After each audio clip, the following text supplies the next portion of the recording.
Bismillahirrahmanirrahim. Assalamualaikum warahmatullahi wabarakatuh. Alhamdulillah wassalatu wassalamu ala Rasulillah wa ala alihi wa ashabihi ajmain, amma ba'du. Kita kembali melanjutkan pelajaran kita pada buku Akidah Akhlak. Hari ini kita memasuki pelajaran yang ke-10 tentang mahsyar. Baik semuanya, diperhatikan di buku cetak masing-masing. Di sini dikatakan, sebelum bumi dan langit dihancurkan, Allah Ta'ala memerintahkan Israfil alaihi salam untuk meniupkan sangkakala sebanyak 2 kali sebagai tanda akan terjadinya kiamat kubra. Apa kiamat kubra? Kiamat kubra adalah kiamat besar. Tentang kiamat ini, anak-anak semuanya, kita harus beriman. Karena tentang beriman kepada kiamat merupakan rukun iman yang 6 ya, bagian daripada rukun iman yang 6. Kita lanjutkan. Setelah tiupan yang pertama, seluruh langit dan bumi akan dihancurkan dan semua makhluk yang akan mati. Adapun setelah tiupan yang kedua, manusia akan dibangkitkan kembali. Mereka akan dikumpulkan di padang mahsyar untuk menghadap Allah dan mempertanggungjawabkan amal perbuatan yang telah dia lakukan selama di dunia.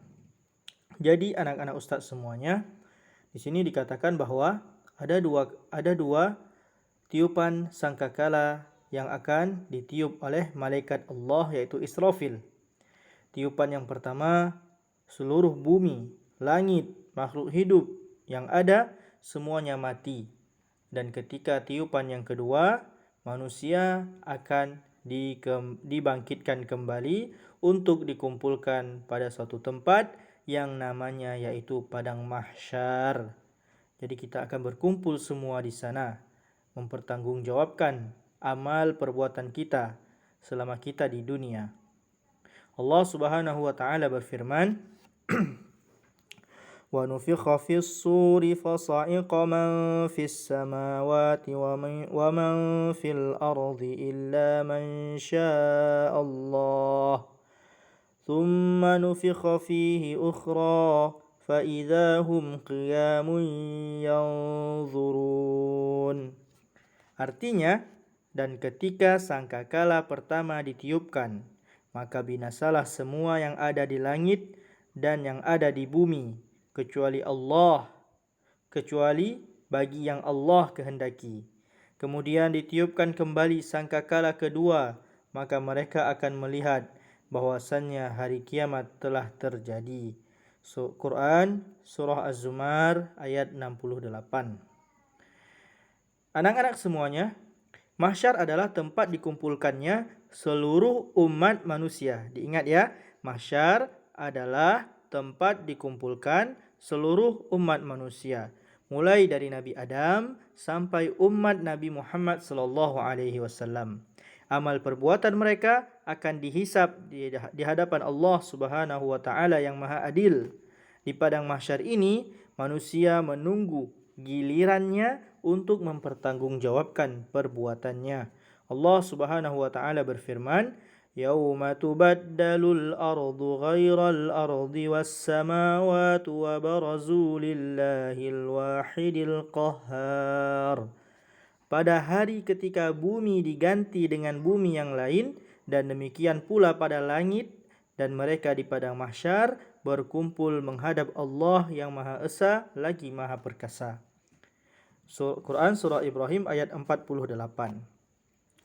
Kondisi panas terik di padang mahsyar sangatlah dahsyat, sampai-sampai ada manusia yang terendam oleh keringatnya. Jadi ada manusia ketika di padang mahsyar nanti, saking panasnya keadaan pada masa itu, dia tenggelam oleh keringatnya sendiri. Ada yang keringatnya itu hingga mata kaki. Bahkan ada pula yang setinggi telinga. Semua manusia di sana berkumpul dalam keadaan tanpa busana, tidak menggunakan alas kaki, dan juga belum dalam keadaan dikhitan. Setiap orang tidak peduli pada urusan orang lain, sekalipun itu orang tuanya, keluarganya, ataupun temannya. Masing-masing semuanya sibuk dengan urusannya sendiri dan sibuk untuk mempertanggungjawabkan apa yang telah dia perbuat di dunia. Pada hari itu tidak ada seorang pun yang dapat berbohong di hadapan Allah, karena Allah menjadikan semua anggota badan manusia dapat berbicara. Anggota badan menjadi saksi atas apa yang telah dia lakukan di dunia.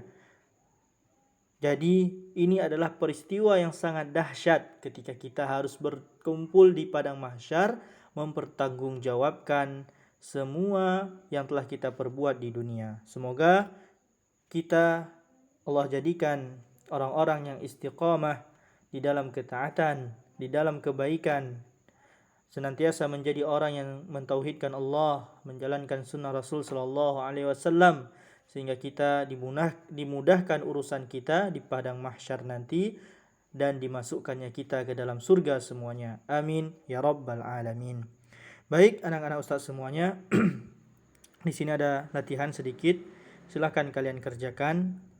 Latihan di halaman 39. Latihan yang di halaman 40 kita jawab sama-sama. 1. Allah memerintahkan malaikat Israfil untuk meniupkan titik-titik sebagai tanda akan terjadinya kiamat. Apa yang ditiupkan? Tentu jawabannya yaitu B, ya, sangkakala. Yang kedua, malaikat Israfil diperintahkan Allah untuk meniup sangkakala sebanyak, tadi sudah kita ceritakan, sebanyak berapa kali? Iya benar ya, sebanyak 2 kali. Yang ketiga, tiupan sangkakala pertama sebagai tanda hancurnya langit dan bumi. Jawabannya A ya. Nomor 4, tiupan sangkakala kedua sebagai tanda, ya B. Jawabannya B, dihidupkan kembali seluruh makhluk. Yang kelima, setelah manusia dibangkitkan dari kematian, maka mereka akan dikumpulkan di padang mahsyar. Jawabannya C.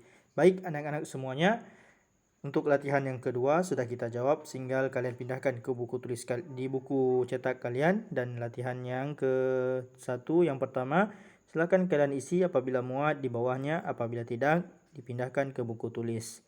Jazakumullah khairan atas perhatiannya. Wassalamualaikum warahmatullahi wabarakatuh.